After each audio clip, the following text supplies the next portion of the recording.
Greetings and welcome, everyone. It's All You Can Geek Gamecast, episode 553. I'm one of your hosts, Jim Gass, joined by not Mike, Corey Feinson, Ahoy, and Tony Korkanakis. Yo. Welcome, guys. Once again, Mike's out today. I don't know what he's got to do. I think it's work or something related. We're getting hit by the work bug, each one of us, in different rotations. It's unbelievable right now. Oh, man. I'm good for now. End of August might be a problem one of those days, but we'll see. So the Gamecast, guys, getting into what we've been up to. Oh, we didn't even talk about what we watched in the movie cast. No, it's all right. I hit nothing but Black Widow. I watched more Demon Slayer. So, nice. I finished up the drums. So that Drum Demon's done, finally. the movie's available to stream, so. I know, that's what's got me moving on this now. So it's time to get through it to watch the movie. But anyways, gaming-wise, I played more Skyrim, obviously. I didn't play a lot of that because it's just overbearing. I'm moving on. So I would like to talk about 120 hertz. I talked to Corey about this at the 120 frames. It's diminishing returns, guys. You missed it on the podcast last week. I messaged you guys when I was without power from my phone, and I got to try that. So I played Ori, and the new one, and the Will of the Wisps, which I played already on the Xbox One X, and I can't. And is it a video file? I guess I love picture. Like, I love my picture. I can't see a difference in this at all, and that's 120 hertz as well, because my new TV can do that, and I can't see it. So it looks beautiful. Don't get me wrong, and it is butter smooth, like 60 frames per second. It seems like to me, but it doesn't seem like 120. I did play more about feel, not look, Jim. I mean, I like the 60, but I told you, as I was telling, I'm going to get into this right now. I also downloaded EA's Star Wars Rogue, whatever it is, the Squadron game, the Star Wars, Squadrons. So I downloaded that because that does support 120 hertz as well. And as I was telling Corey, I like that. The game itself is whatever, it's fine. It looks really nice. But 120 frames, actually, I feel like it hurts it because it feels like the game's playing in fast forward, and I don't like it. I'd rather, and plus it doesn't look as good. I would rather play the game with full shading on and 60 frames, which is super smooth. Don't get me wrong. It's super smooth at 60 frames, and it looks fantastic. And the frame rate bump that you get, I just didn't think it was required. I'd rather get the better picture, because we always talked about how much a great improvement 30 frames to 60 was. 60 frames kills 30 frames per second. Once you move to it, it's tough to go back. But the next jump after that is diminishing returns, just like 4K from 1080. It's there. It may be a little brighter, but it's not anything to write home about. It's diminishing returns. So that's my in-depth impression of 120 hertz, if you guys are wondering. I think you keep going hertz and frames, Jim. You gotta It's the same. 120 frames is 120 hertz. You need 120 hertz true 120 hertz TV to do this, and also the right HDMI cable. Right. I fried you can fry an HDMI cable. I didn't even short it out. I didn't know I didn't have a 2.1 I had a 2.0, and I went to run this game and it started flickering on my screen. So I'm like, I don't know why I was doing that. It's like, shit, is my Xbox a problem? And I realized, I'm like, I wonder if my cable is the issue. And I couldn't even go back to play Skyrim, which doesn't support that. It was just flickering like crazy. So I ordered a new cable off of Amazon, a 2.2 or 2.1 version, and it came in, and I put it in place, and everything is great now. So everything's great. I think with when it comes to frames per second, it's more about the feel of the game than the look. You're not looking for that. That's what I'm saying. I feel like the 60 frames is such a good feel that you don't need 120. You say that now, Jim. Yeah, I do say that now. But I do say that now. But I also got unlock those frames. I just picked this up. I just installed it. So check it for next week. I will be talking about the fuck's the RPG that just came out. What's this? The one that came out in Series X and for PS5 at oh my god, I'm drawing a blank on it. It begins with an S. Trails of something. It's a they have psychic powers and oh my god, Scarlet Nexus? Scarlet Nexus, thank you. That's it. I picked that up. I had a $25 coupon at GameStop, and I also saw it was on their website for $50. I mean, it's $49.94, and I had credit at GameStop. So I went over to the store, got them to price match their website, and take $25 off with my coupon and use my credit. I can just take advantage of it. So, I mean, I got the game for $25. No, I'm cheesy. It's funny every time you're like, I hate GameStop, and it's like every time you pick up a game, you're like, gotta mention every time you take advantage of them, like you're taking advantage of them because they're giving you good deals. Oh, yeah. Well, I got it for allowing it. $25. See, that game for me, like Scarlet Nexus at 25, because I wasn't gonna buy it at $50 even then. I was gonna wait for it to go down to like maybe 40 or 30 because I want to play it. I'm interested in playing it. But for $25, it was a no-brainer. So I went and got it. So I have it installed now. I will be playing it this week, and I'll give you guys some in-depth, interesting stuff next week for it. I hope. So I see that Mike got stuck on. I wish he was on this on the Yakuza Like a Dragon. Exactly where I am. Remember I said to you guys like I was on that for 3. That was a 3-week stuck moment. He's got to finish his. If he listens to this, Mike, you've got to finish your business module to get the money. You need the money to get the gear to kill the guy. First, that's you what get the money. Yeah. Then you get the power. It was 3 weeks of because even grinding is not going to help him. Yeah, 3 weeks. Grinding is not going to help him. He needs the gear. And I had grenades and I had tons of stuff where I just was like, okay. And you got to figure out there's a couple moves that actually work really well against him. So. And it's usually from the girl. There's your tip. So, yeah. All right. And he didn't, because he hasn't explored jobs. Never mind. He didn't explore jobs. There you go, Mike. It's like when I mean, we warned him with your pitfalls on the last tail. I talked about it forever. Yeah. That problem. I wasn't even, and I knew exactly, when he said he was stuck, I knew exactly where it was. Like, exactly. The worst part is you're stuck in that. Oh, never mind. I'm not getting into that. It's fine. We got into it once before. Mike's back on next week. I'll talk to him about it. It sounds like he's ignoring the core mechanics of the game. I mean, I've never played it, but he did say he was like he knew about the jobs, but he didn't think it was necessary. Right. You can't treat this like, and I think that's the biggest disparity that he's having. Which it's a fun criticism, but in Yakuza 0, that's the only one I played. Once you find the bread and butter combo string or art style, whatever it is, you could just ignore everything else. Like, I only touched one style for both characters, even though they both have 3. There's no need for me to explore the other ones at all. RPG, you can't do that. You need that synergy. You need the ability to explore what works. You need a balance. Like, you can stick with one job. Once I changed them, I only changed them once. But I still had the original styles to go back to, so I did have 2.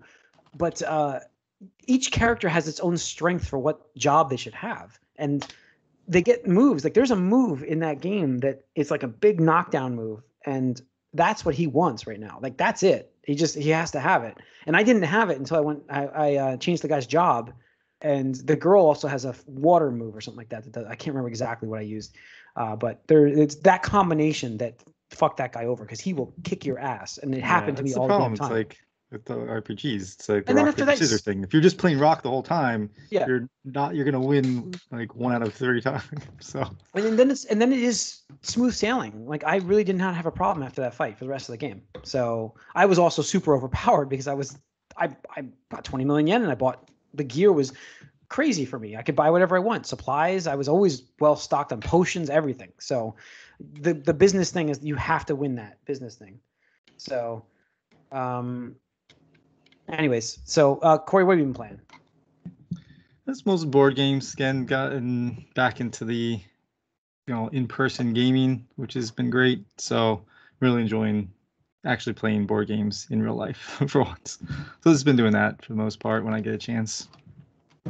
Yeah. All right. That's cool. Tony? Let's see. I picked up a couple games in the Steam sale. God, what was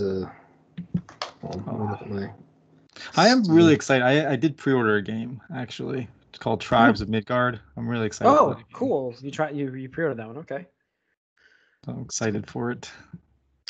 Yeah. So I picked up a couple games. One is called Troubleshooter, and it's a Korean indie game that's basically anime XCOM.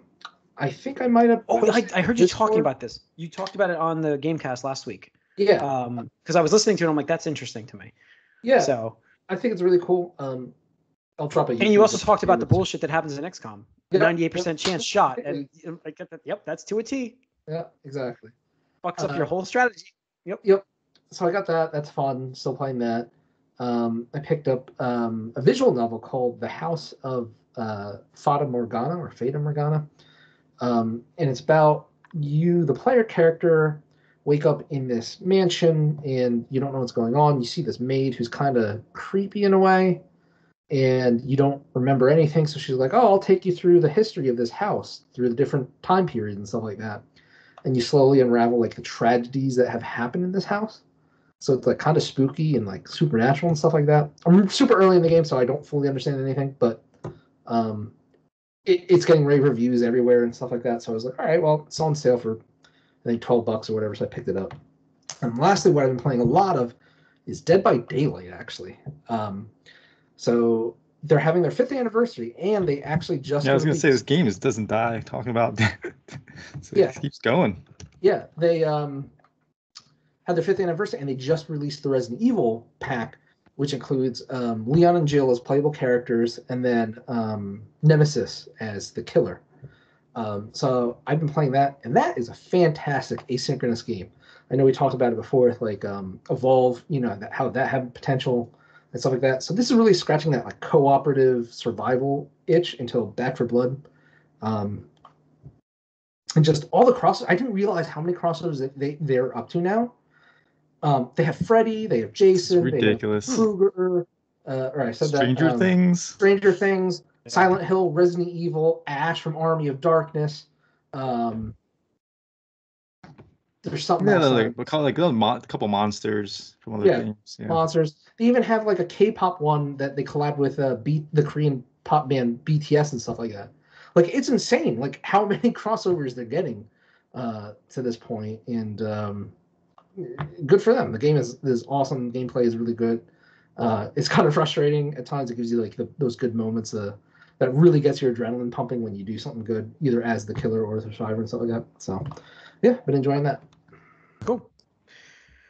Okay, let's get into some news, guys. A couple things have happened this week that I would say are interesting conversation pieces. We'll get to those in a minute. Let's just cover Nickelodeon's All-Star Brawl first. Anyways, Nickelodeon announced a game like Smash Brothers. I put it on here because, again, Mike, I thought maybe he was on here. It's going to have Teenage Mutant Ninja Turtles in the game. It looks like Smash Brothers style game from Nickelodeon characters. SpongeBob is in it. Coming out for Xbox and PlayStation. So PlayStation 5, Xbox, and PS4 and Xbox One. So I believe it's so weird that they just are going to skip Switch. Like, it's so weird. Like, I think it's the... Yeah, good luck. Yeah, I know, but it's like I get that though, because they're like, why would we release it here? Because everybody could just play Smash Brothers, which is clearly the superior game. But why would you release it on PS4 and like to give them a Smash Brothers-esque game? Because you don't have that on those systems. You have more of a market, I feel like, to sell to. I don't know if I agree with that. I mean, listen, it could have been released on that as well. There's no reason to skip it, but I'm just saying if you're like, it's like, hey, we want to make a Smash Brothers like game and release it. Like, what system should we release it on? Like, number one answer would be like, hey, Switch, because like, sure, you're not going to get everybody, but if a lot of people love the Smash Brothers formula and they already have owners, it's easier to convert them. Like, do you think the average Xbox owner is really going to give a fuck? Do you really think that? No. Like, I mean, I do think that Xbox users tend to be they're all over the place, so there is the category. I'm not saying they're not going to sell. It's going to sell, and because age-wise, you don't get Smash Brothers, so yeah. But yeah, it's not. But I do get Tony's point. Like, why not also release it on the Switch? Like, why not also release it on the Switch? Well, yeah, that's what's weird. You have an audience. It makes sense to put it out on everything. Like, why wouldn't you just put it on everything since it's already? Yeah, it doesn't look that graphically demanding either, so I don't. No, it's not. It could run on there, no problem. So, let's see. Deathloop, which is now owned by Microsoft, will be in a PS5 exclusive until September 2022. Hey, they're honoring the agreement. So Deathloop will still be only on PS5 with Microsoft's logo on it till September 2022. Yeah. Because this is the world we live in. It's a fun game. I do think it looks pretty cool. Yeah, it does look fun, and that's good exclusive because I feel like that's going to sell pretty well because it looks really good. So and that's a whole year of exclusivity. The best part for Microsoft is they're still going to make money on it. So what do they care? So. Persona 5 25th anniversary. Couple they have like 7 announcements they're teasing for this. Yeah. They said there's 7 projects. One of them is Persona 6, maybe? One of them probably is, because it could be. I would hope so. Yeah, that's what I'd hope. But yeah, keep in mind it's projects, not games. Not to mention the last one isn't being revealed until next September. Yeah, not this September. Next Persona. 2022. Bet you that's Persona 6. That's probably going to be Persona 6, because at that point Persona 5 will have been out for 5 years. So that lines up. And it gives them a whole more year of development. So to reveal something. Yeah. So I don't know. We're gonna see. First announcement will be in September, so look for that. It's a lot of times this is like just merchandise. Well, it could be anything. Projects could be like concerts, anime. That's what I mean. So collabs, crossovers, and I'm sure some of them will be in anime, some of them will be toys, concerts. But I don't think you hype this without having some game announcement here early. No, especially at the end. I say there will be at least up 2. To this at the end, and then boom. At least 2 games, which would be the last one would be Persona 6, but then before that we will get something announced this year. I think we do get at least a couple of games out of this for sure. Yeah. What about Persona 3 remake? So that's interesting, because I think somewhere on the website they have like all the things in chronological order, and the first one up just has a question mark, but it has the Persona 4 yellow background on it.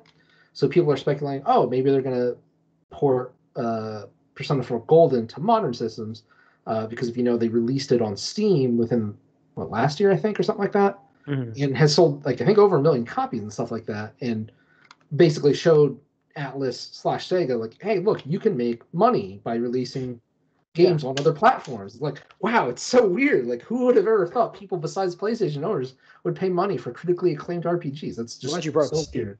So bookmark weird. Steam there. Bookmark Steam. But yes. Yeah, so hopefully that'll get a port to other systems and stuff like that. At this point, there's no reason not to. And stuff like that. Absolutely. Like I thought Persona 3, because it's a little bit older and it's very, it could use a nice update, and I would play it because I never played Persona 3. So, and I think Corey, that you guys both were raving how good that one. That was the best one, right? 3 is still my favorite. It's so good. I mean, there's like, it's what started the whole series of what Persona is now. With what we have not now. Shin Megami Tensei. Modern Persona. Yeah. Because you don't even say that anymore. You don't even call it a Shin Megami. No, it's they have their own. Yeah. They split off on their own, which. But it's much darker. Like you're basically shooting yourself to get with a fake gun to inflict yourself. Yeah, I saw it. I think I actually had it on the Vita, but I never really played it. But it is very brutal as far as the dungeon parts. It is the hardest Persona game by far. Because we talk about it's like it's what it was the first one of that style, and they just kept improving on the system. Yeah. So it's like this is like the core one where your party members just do whatever the fuck they want. It's like you can't really do much about it. Yeah. I hope so. We won't have to wait long for the first announcement. That's happening in September. So we'll find out. It's either Persona 4 Golden port on other systems or something new Persona 4 project. I was tempted to buy it on the summer sale or whatever, because like there's other ways to get it. I think just hold off for these announcements. I think you're gonna get one very soon. Yeah, because I can't see them going back and just doing a new Persona 4 project after all these years, and especially when Persona 5 even was more popular than Persona 4. So that's my. I love Persona 5, and I'm Persona 4 was I think I played that one, but Persona 5 was on Vita. I guess if you did have your Vita for a little while. Yeah, I know I had it on the Vita, so I still have the cart. But so I was like, you know what? One day I'll get a PS Vita TV. I just really love Persona 5. I still look at getting is it Royale? Persona 5 Royale? Yeah. Royal. It's been on it's been on sale a bunch. So I know I've been kind of looking at it, but I'm gonna get through that's a replay, so it's tough for me to justify getting it. So hopefully it shows up on Game Pass at some point. That'd be great. Mm-hmm. It'd be great. But never know.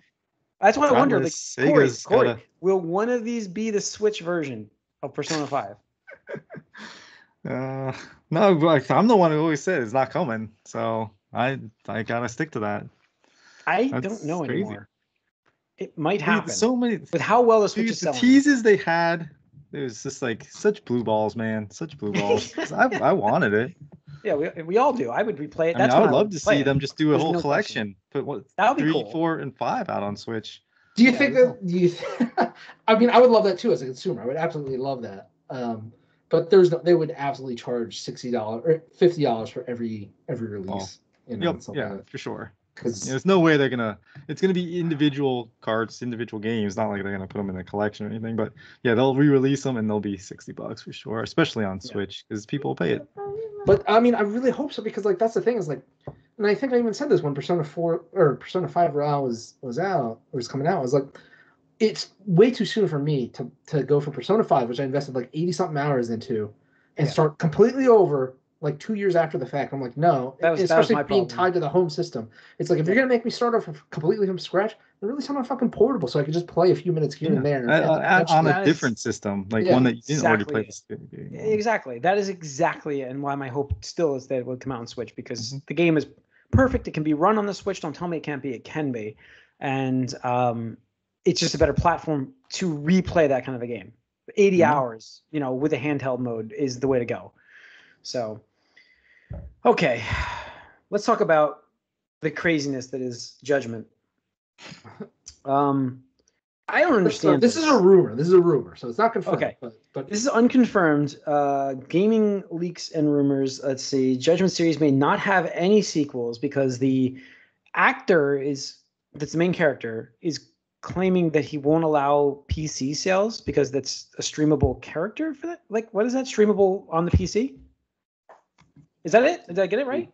Yeah, I guess. I don't know, man. It's weird. It doesn't make sense either. He doesn't want to be able to be on PC because then it's streamable and it's exposure to the character that doesn't need to be there. That's essentially what I gathered from reading the article. And I'm like, that's when I responded. I'm like, he's aware of Twitch, right? Like that it does exist on consoles, right? I mean, that is something he knows of, right? I hope. So. Maybe not. But I don't know. I saw this all over the place, though. After you I saw this a lot of places to the point where there's smoke. You know what I mean? There's probably some fire here where this probably was said, but not to me, maybe taken out of context or also maybe misinterpreted. But I just can't see them ignoring Steam for, PC sales are huge now, and the Judgment series needs to be on that as well. So, especially if that's going to be their their action-oriented gaming now. I think you get the mic audience that really wants that, not the RPG side, and they're everywhere. You want them on PC. You want it everywhere. Why would you not want to make money? Well, I don't understand why you would not want to make money. So, sometimes money is not the most important thing, Jim. Yeah, I guess, but yeah, it just seems odd. Like he has to know, like you sign a contract for something, like it's your likeness you're giving away, and it seems like he's trying to protect his likeness, and I'm like, isn't that control of the company, not him? Well, I mean, depends on the contract, so. I don't know, but this last bit of news is interesting. I tried to read up on this as much as I could. Sony, this was on Twitter, right? This tweet, Tony, you posted about like Sony, maybe some examples of possible racism now involved in their company, and I don't know if that's the case necessarily, but there has been a lot of conversations in this thread here where outright harassment, at least towards developers, has been going on. We knew about this weeks ago. We talked about this on the podcast, where they have very strict indie issues with people, and it seems to be stemming from that same idea. The more I hear about it, the more Sony's just not going in the right direction for a studio, right? For their and I mean, I remember because I was talking to Mike about it on Discord, but years ago when they announced that the new SIE president was going to be I forget his name, but basically a non-Japanese person, and they're moving the world headquarters to was it either Europe? America or UK. Yeah, I thought it was America UK. or Europe. Yeah, one of the two. Is like, okay, that's weird. And this was on the back of the success of the PlayStation 4. This is that Jim Ryan guy. Yeah, Jim Ryan. So it's like, oh, that's weird. And then slowly we saw, less and less Japanese intellectual properties. Gravity Rush was canceled. what was it? The Last Guardian hardly got any support, any marketing and stuff like that. And then earlier this year, they even closed Sony Japan Studios, whatever the studio is called. And it's just like every piece was just adding to this puzzle. Now that we have the full picture, that it seems like they don't care about their heritage or their roots and just want to trade. Which is, in my opinion, weird. It's that AAA, Western oriented. Well, look, I get them maybe closing some stuff down because the Western gaming kind of style has made them a ton of money and made them big, but it doesn't, like, as far as everything I'm aware of, Japanese-based companies, they're very traditional, and especially after the book with the Sega versus Nintendo with what was it? Yeah, Console Wars. You even hear about it then and how traditional they were supposed to present information to people, and it's still going on today. I mean, there's a mutual respect. There's that whole thing. Like, this doesn't make sense that this would be the attitude that Sony's been taking. But like you said, it is another person in charge now, and he's more of a Western run kind of individual. It's just I'm very confused. Another very confusing thing to me is this. This whole thread didn't make sense to me. This was done. Who posted this, by the way? I posted this. Oh no, but I mean, who's the originator? Like, what was the? Oh, for today it was this freelance writer. He writes for a couple of websites, I guess, but he also does Japanese to English translation work. And presumably, I think he's worked with some indie companies on visual novels and stuff like that, because that's what spurred it. Because of a few weeks back when that other indie dude kind of was just like, fuck, I don't even care if I'm burning bridges at this point, but fuck Sony. Yeah, I saw that one. The reason. So this guy is just spawning off of that. He's like, yeah, because the game Doki Doki Literature Plus came out. Yep. Literature Club Plus came out. And again, this is a really apparently well-received game. It's by an indie company. It's Western developed, but it's Japanese demographic, I guess, or styled, whatever you want to call it. And for some reason, the PlayStation version of the game is censored in a way, because the game has some violent imagery and stuff like that. But for some reason, the Sony versions are just censored, which is really weird because historically, they never cared about censorship and stuff like that. Yeah. Yeah. Meanwhile, Nintendo has done a complete 180. I remember on Fire Emblem 3D Awakening on 3DS, with the Beach DLC, they had to cover up all the girls' assets with curtains and stuff like that because they didn't want to show too much booty or whatever like that. And now it's they come out with all this stuff on the Switch and they're like, yeah, whatever, go nuts. You're gonna jerk off to this anyway. So their eShop is still flooded with stuff. Flooded with stuff like that. So whatever, might as well make some money off of it. Yeah. And this guy was basically saying that just Sony just treats these companies now like shit, and he claimed they're racist. That was not the point. The whole thing that Mike picked out was the racism thing. I'm like, okay, I'm not sure. I'm not even saying I agree with the racist part of it, but it definitely seems to line up with everything else I'm hearing, that they just do not care for the non-AAA huge developer or publisher relationships anymore. They just don't care about it. Mm-hmm. Which was evident to me that we're heading in that direction. It sounds to me like Sony is basically taken over Nintendo's old-fashioned Nintendo's style of the Nintendo quality seal. Remember back on the NES? It's our way or the highway, and that's the end of it. That's it. I don't care. You can say whatever you want. It doesn't matter. That doesn't work in this environment anymore, I don't think. I mean, there's just a lot of, because you have access to other systems, I just don't see how this can continue. I just don't see it. But I don't know. I'm shocked. He talks about Sony's being bullies. They are being basically aimed at only Japanese companies, is what he's saying specifically.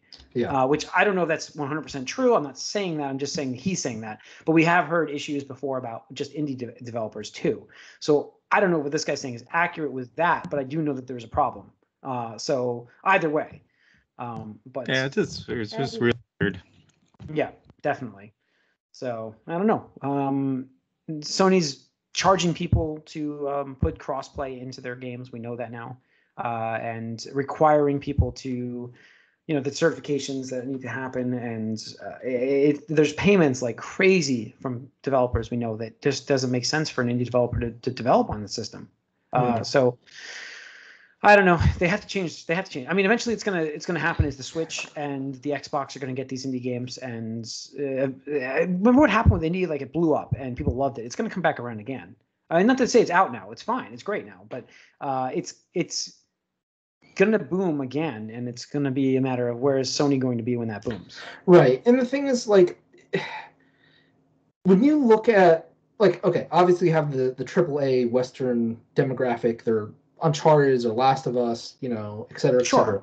Sure. That's your bread and butter, surefire. But, like, to treat these indie companies like shit.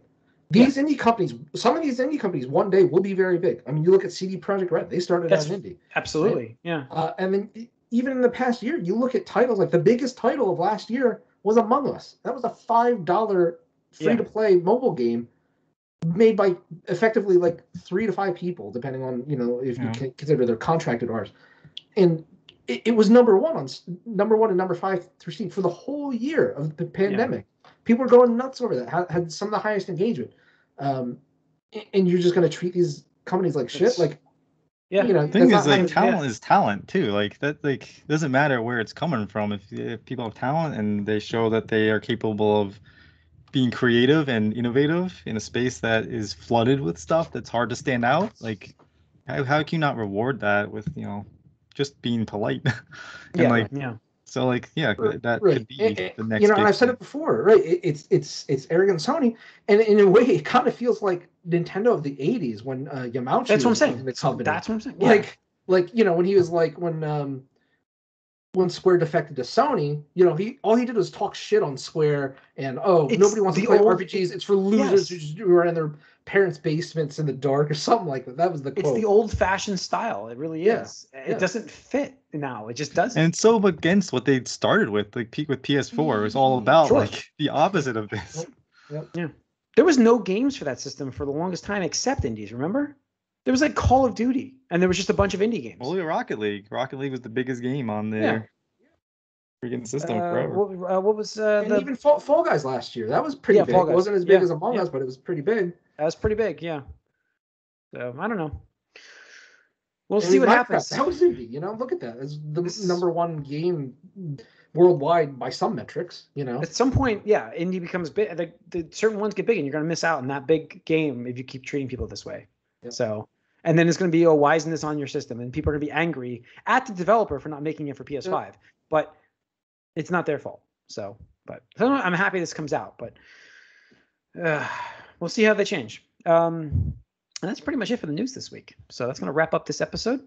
Thanks for tuning in. You can write us allyoucangeek@gmail.com. You can follow us on Twitter, like us on Facebook, subscribe to our YouTube channel, please. Also hit that like button, leave a comment if you want. We'd love to hear from you guys. We'll see you guys next week. We're out.